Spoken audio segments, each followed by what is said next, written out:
Hello everyone, मैं doctor Indu चारण।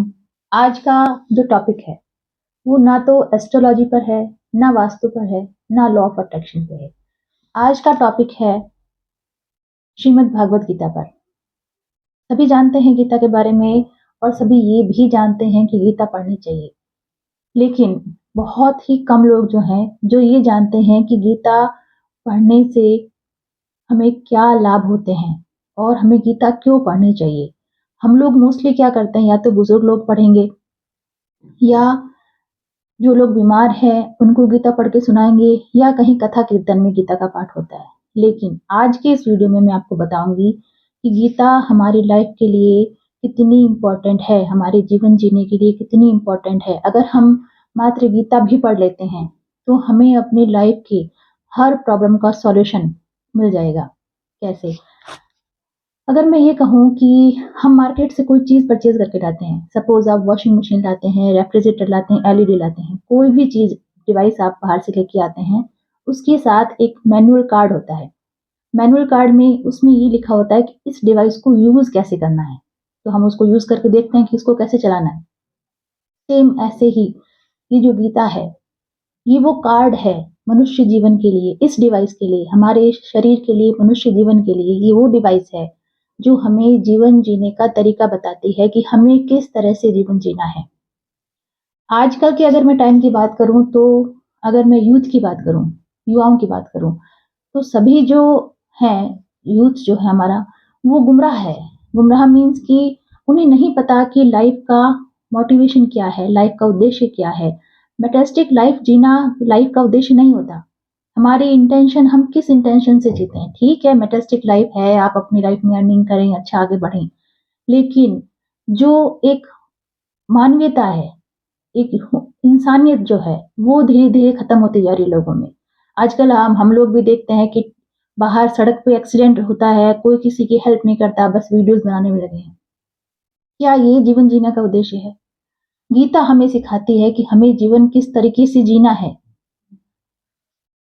इसके पीछे आज के जैसे मेरे पास बहुत सी लेडीज़ आती हैं, मदर्स आती हैं, जो ये पूछती हैं, अपनी कुंडली डिस्कस कराती हैं, तो मैं उनको ये बोलती हूँ कि आप इस मंत्र का आप चैंट कर सकेंगी? तो कह रहे हैं हम तो कर लेंगे लेकिन हमारा बेटा नहीं करेगा क्योंकि वो ईश्वर में बिलीव नहीं करता। तो आज का जो यूथ है वो ईश्वर में बिलीव भी नहीं करता, क्योंकि आज के टाइम में अगर मैं देखूँ तो web series, movies, newspaper, reels, social media, उसमें सिर्फ़ एक ही चीज़ दिखाई गई है, ब्रेकअप्स, रिलेशनशिप्स, और इसके अलावा कोई टॉपिक ही नहीं होता आज के यूथ के पास। बस ये, या फिर कोई मैटेस्टिक लाइफ़ अचीव करना है तो बस वो उसी गोल में लगे हैं। ये जीवन का उद्देश्य नहीं है। जीवन जीने का सही तरीका क्या है? इंसानियत क्या है? क्या आप एक अच्छे इंसान बन पाए हैं? क्या आप किसी की ज़रूरतमंद की हेल्प करते हैं? नहीं, ऐसा कहीं है ही नहीं। बस लोग लगे हुए हैं अपनी लाइफ़ को आगे बढ़ाने में, मैटेस्टिक लाइफ़ में जीने के लिए। इतने-इतने स्कैम हो रहे हैं, लोग दूसरों के पैसों को, आजकल आप देख ही रहे हैं जैसे कि जो ये स्कैम्स हो रहे हैं, बहुत से स्कैम, दूसरों का पैसा आप कैसे आप हड़प लेते हैं, या फिर ये जो बैठे होते हैं, क्या बोलते हैं इनको, हैकिंग वाले हैक कर रहे हैं लोगों के अकाउंट्स, किसी की मेहनत की कमाई। तो क्या यही उद्देश्य है जीवन का? क्या ये इंसानियत है कि आप किसी के कमाए हुए पैसे, किसी की मेहनत से कमाए पैसे हैक कर लें? आज का यूथ ही कर रहा है। क्यों? क्योंकि वो गुमराह है, उसको नहीं पता। तो जब मुझे ये मदर्स ये कहती हैं कि मेरा बेटा जो है वो मंत्र तो नहीं करेगा, आप कोई दूसरी रेमेडी बता दें। तो इसके लिए मैं आपको एक स्टोरी सुनाऊँगी कि आज का यूथ जो है ईश्वर में जो बिलीव नहीं करते हैं, जो भी इस वीडियो को देख रहे हैं और जो ईश्वर में बिलीव नहीं करते हैं, वो इस स्टोरी को बहुत ध्यान से सुनें। पहली बात तो क्या आप ये लॉजिक दे सकते हैं कि ईश्वर नहीं है? मैं बताऊँगी आपको कि ईश्वर है या नहीं है। एक पर्सन थे, न्यूटन ने उन्होंने पूछा, "क्या आप ईश्वर में बिलीव करते हैं?" तो उन्होंने कहा, "नहीं, मैं ईश्वर को बिलीव नहीं करता।" तो जब आप ईश्वर में बिलीव नहीं करते, तो ये जो पूरी यूनिवर्स है, ये जो सृष्टि है, ये जो धरती है, ये किसने बनाई? उन्होंने ये आंसर किया, "ये तो ऐसे ही बन गई, ये तो अपने आप से बनी, इसको किसी ने नहीं बनाया, क्योंकि इतनी बड़ी चीज़ कोई बना सकता है।" तो न्यूटन ने बोला, "चलो ठीक है, कल मिलते हैं।" वो पर्सन अपने घर चले गए। रात में न्यूटन ने क्या किया, एक आर्टिफिशियल एक सोलर सिस्टम बनाया, फ़ोम का जो होता है, थर्माकोल का। उन्होंने एक आर्टिफिशियल सोलर सिस्टम बनाया और उसको बहुत अच्छे से डेकोरेट करके अपनी टेबल पे रखा। नेक्स्ट डे जब वो पर्सन आए, उन्होंने देखा कि अरे वाह! इतना सुंदर सोलर सिस्टम आपने बनाया, कैसे बनाया ये? कि नहीं मैंने तो नहीं बनाया, कि तुमने नहीं बनाया तो किसने बनाया? ये तो अपने आप बन गया। कि ऐसे-कैसे बातें कर रहे हो? ऐसे अपने आप कोई चीज़ बन सकती है? तो न्यूटन ने बोला एग्ज़ैक्टली अपने आप कोई चीज़ नहीं बन सकती। जब तुम ये बिलीव नहीं कर रहे कि इतना छोटा-सा ये जो सोलर प्रोजेक्ट है जो मैंने बनाया है थर्मोशीट से, ये कोई अपने आप नहीं बन सकती, तो इतना बड़ा यूनिवर्स, इतनी बड़ी सृष्टि, इतना बड़ा सोलर सिस्टम, क्या अपने आप बन सकता है? नहीं बन सकता। इसको बनाने वाला कोई ना कोई तो है। इट मीन्स कि ईश्वर का एग्ज़िस्टेंस तो है। हम माने चाहे ना माने, कोई आस्तिक है, कोई नास्तिक है, लेकिन इस धरती को, इस पूरे यूनिवर्स को किसी न किसी ने ज़रूर बनाया है। तो आज के जो यूथ है वो ईश्वर में बिलीव क्यों नहीं करते? अगर मैं मंत्र की बात करूँ, जो मैं रेमेडीज़ देती हूँ मंत्रों की करने की, लेकिन उनका क्या लॉजिक होता है, हम विश्वास नहीं करते। तो मंत्र तो जो हैं वो साइंटिफिक हैं, क्योंकि मैंने अपने पहले भी वीडियो में बताया है, एक बार फिर से बता देती हूँ कि संपूर्ण ब्रह्मांड में, कंप्लीट यूनिवर्स में एक साउंड है, एक साउंड की वाइब्रेशन है। और जो ये मंत्र हमारे ऋषि मुनि ने लिखे हैं, वो उस साउंड की वाइब्रेशन से ही, उसकी फ्रीक्वेंसी से मैच करके ही बनाए हैं। इनमें एक रिदम है, ये गाए जाते हैं, ये संस्कृत में है। हर एक चीज का एक मंत्र है यूनिवर्स से कनेक्ट होने का, और हम वो चीज अचीव कर सकते हैं। सपोज आपको हेल्थ इश्यूज है, तो आप महामृत्युंजय मंत्र का जप करें, क्योंकि आप जब वो वाइब्रेशंस देते हैं तो वो आपकी हेल्थ को, जो यूनिवर्स है वो ठीक करती है। आपको फाइनेंशियली इश्यूज है तो आप लक्ष्मी जी का मंत्र करें, आपको अट्रैक्शन चाहिए, आप क्लीन कृष्णाय नमः का जप करें। तो हर एक मंत्र की अपनी एक फ्रीक्वेंसी है, अपनी एक वाइब्रेशन है। तो ये तो साइंटिफिक है, इनको आप कैसे कह सकते हैं कि हम इन्हें बिलीव नहीं करते? लेकिन आजकल के लोग बोलते हैं कि हम बिलीव नहीं करते। पहले आप चीज़ों को जानें, समझें, उसके बाद से आप लॉजिक दें कि हम बिलीव नहीं करते।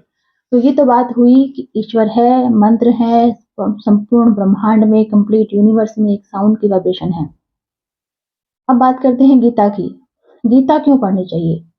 गीता जो है वो सिर्फ इसलिए नहीं बनी कि आप कोई पर्सन मृत्युशैया पर है या मरणासन है तो उसको आप सुनाए तो उसकी मुक्ति हो जाए, उसके लिए है। लेकिन अगर इसको हम पढ़ें बचपन से ही, चाइल्डहुड से ही हमें ये पढ़ाई जाए, तो हमें जीवन जीने का तरीका है कि हमें जीवन किस तरह जीना है।